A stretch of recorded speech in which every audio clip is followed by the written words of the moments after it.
ঢাকা ৮ আসনের সমন্বয়ক জনাব ফজলুল আহমেদ পাপ্পু ভাই, উপস্থিত সাবেক তুখোর ছাত্র নেতা আবুল মনসুর ভাই, উপস্থিত শাহজাহানপুর থানা বিএনপির সদস্য সচিব জনাব আরিফুর রহমান সুজন, উপস্থিত ওয়ার্ড প্রেসিডেন্ট 12 নম্বর ওয়ার্ড প্রেসিডেন্ট ভুট্টু ভাই, উপস্থিত ওয়ার্ড সাংগঠনিক দেলোয়ার ভাই, উপস্থিত বাতেন ভাই, উপস্থিত মোনা হাফিজ এবং আমার বন্ধু মহল এবং মুরব্বিয়ান সকলের প্রতি আমার সালাম।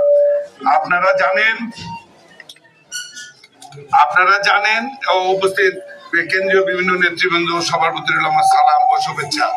আপনারা জানেন স্বৈর আওয়ামী লীগের কারণে আজকে আমাদের নেত্রী, দেশনেত্রী, পরপর 3 বারের প্রধানমন্ত্রী, এই দেশের নক্ষত্র, আজকে তাকে তিলে তিলে আজকে তাকে এই পর্যায়ে এনেছে।